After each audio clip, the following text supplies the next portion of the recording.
To this now, Greenpeace Africa is disappointed at government's plan to reject a new proposed global treaty on plastics. The Mail and Guardian newspaper reports this is because the treaty would make it harder to capitalize on the plastic waste trade. Greenpeace Africa says government remains tone deaf to the need for a safe and healthy plastic-free environment. I'm joined now by Angelo Louw from the organization Greenpeace Africa. Thank you for talking to me, Mr. Louw. So in as far as the stance of the South African government around this global plastic ban treaty, what is your understanding of what the stance is, and why do you believe it is not good enough? Well, it's pretty clear in the leaked document from the Department of Environment, Forestry and Fisheries that they intend to vote against or to reject the global treaty that's on the table. So far, about 70 countries have already sort of enthusiastically signed up, and this is because I think the plastic crisis is becoming more and more evident. The impacts to our lives beyond just how aesthetically unappealing it is in our community.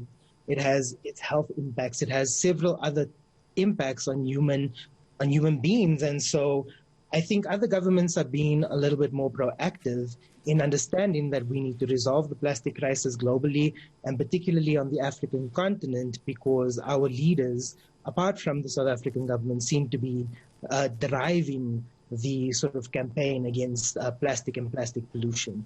So what do you say to the argument that says, this particular treaty would undermine the plastic recycling industries, the ability of this country to capitalize on industries that have to do with recycling of plastics?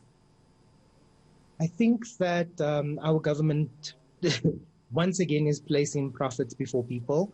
I think that even looking at their sort of argument about trying to capitalize on waste trade, we see all over the world there being outrage around how the global north is constantly shipping their plastic waste off to countries like ours, countries in Africa, countries in Asia.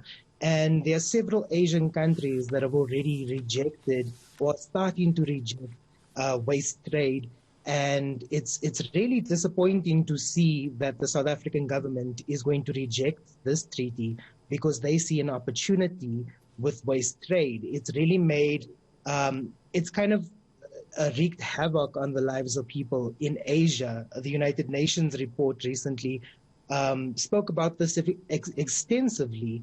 And so that's why we feel that our government is pretty tone deaf, because with all of the knowledge that's coming up, they are pursuing an agenda, and also showing within this document is the fact that they only consulted with business interest groups, and they're not concerned what civil society has to say. And is it your understanding that South Africa is considering importing plastic waste, or is that already happening?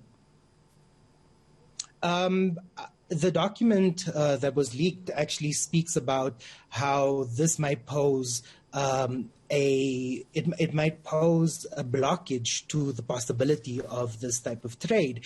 And you'll notice over the past couple of months that South Africa has really been pushing this agenda of trying to upscale its recycling, trying to enforcing new legislation that favors recycling and sort of the establishment of recycling schemes.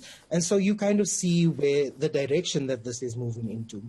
All right, thank you for that, Angelo Louw there from Greenpeace Africa, weighing in on this debate around a global plastic trade.